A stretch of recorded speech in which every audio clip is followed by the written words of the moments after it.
అందరికీ నమస్కారం. అసలు పురుషత్వం అంటే ఏంటి? ఈ ప్రశ్నకు సమాధానంగా మనకు శ్రీరాముని జీవితంలో ఒక అద్భుతమైన ప్రాచీన ఆదర్శం కనిపిస్తుంది. దాన్నే పౌరుషం అని పిలుస్తారు. సరే, ఈ విశ్లేషణలో మనం ఆ ఆదర్శమంటే ఏంటో, దాని లోతులేంటో తెలుసుకుందాం. ఒక ప్రశ్నతో మొదలుపెడదాం. ఒక హీరోని అసలైన హీరోగా మార్చేది ఏంటి? కేవలం కండబలమా? శారీరక శక్తా? లేకపోతే దాని వెనుక ఇంకా ఏదైనా లోతైన అర్థముందా? ఈ ఆలోచనే ఈరోజు మన చర్చకు పునాది. రామాయణం ప్రకారం చూస్తే ఈ ప్రశ్నకు సమాధానం శ్రీరాముడిలోనే దొరుకుతుంది. ఆయన్ని పురుషోత్తముడు అని ఎందుకంటారు అంటే, పురుషులలోకెల్లా ఉత్తముడని ఎందుకు భావిస్తారో ఇప్పుడు చూద్దాం. అయితే శ్రీరాముని ఆదర్శాన్ని పూర్తిగా అర్థం చేసుకోవాలంటే మనం పౌరుషం అనే ఒక కీలకమైన భావన గురించి తెలుసుకోవాలి. ఇదే ఆయన వ్యక్తిత్వానికి మూల స్తంభం లాంటిది. పౌరుషం ఈ పదానికి చాలా లోతైన అర్థముంది.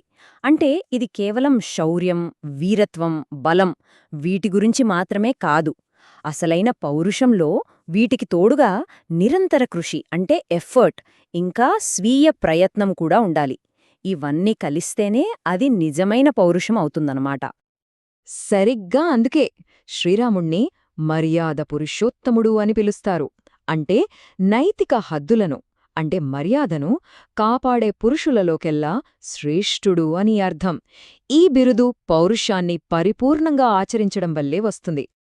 సరే, ఇప్పుడు ఈ పౌరుషం అనే భావనను ఇంకాస్త సులభంగా అర్థం చేసుకునేందుకు దీనిని 3 ప్రధాన స్తంభాలుగా విడగొట్టి చూద్దాం. ఆ 3 స్తంభాలు ఏంటంటే, మొదటిది శౌర్యం మరియు పరాక్రమం, రెండవది కృషి మరియు స్వీయ ప్రయత్నం, ఇక మూడవది అన్నింటికన్నా ముఖ్యమైనది ధర్మాన్ని నిలబెట్టడం. మొదటి స్తంభం శౌర్యం, పరాక్రమం. ఇది పౌరుషానికి ఒక ప్రత్యక్ష నిదర్శనం.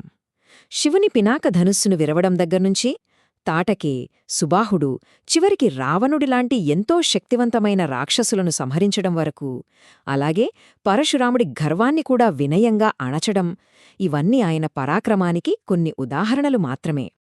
ఇక్క రెండవ స్తంభం కృషి మరియు స్వీయ ప్రయత్నం. ఇక్కడే ఓ ఆసక్తికరమైన విషయముంది.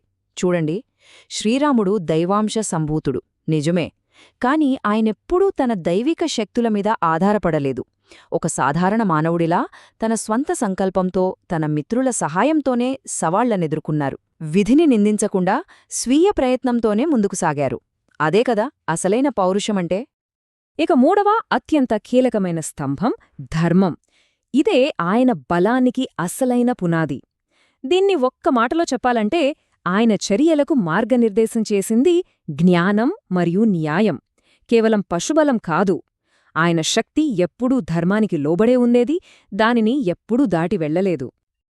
ఈ 3 స్తంభాలను కలిపి చూసినప్పుడు మనకు కనిపించేదే సంపూర్ణ పౌరుషం. దీనిని మనం దిక్సూచితో కూడిన బలం అని కూడా అనుకోవచ్చు. ఈ భావనను ఒక రూపకంగా అర్థం చేసుకునే ప్రయత్నం చేద్దాం. పౌరుషం అనేది కేవలం ఒక శక్తివంతమైన ఆయుధం మాత్రమే కాదు. ఆ ఆయుధాన్ని సరైన దిశలో గురిపెట్టే ఒక నైతిక దిక్సూచిలాంటిది. ఆ దిక్సూచే ధర్మం. మరియు ఆ ఆయుధాన్ని కేవలం న్యాయం కోసం మాత్రమే ఉపయోగించే నైపుణ్యం గల చేయి. ఆ నైపుణ్యమే స్వీయ ప్రయత్నం మరియు సంకల్పం.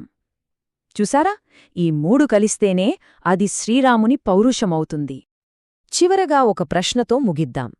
బలాన్ని కేవలం ప్రదర్శించడం కాదు, దానిని బాధ్యతాయుతంగా ఎలా ఉపయోగించాలి? ఈ విషయంలో శ్రీరాముని పౌరుషంలాంటి ప్రాచీన ఆదర్శాలు నేటి మన సమాజానికి ఏమి నేర్పగలవు? దీని గురించి ఆలోచించండి.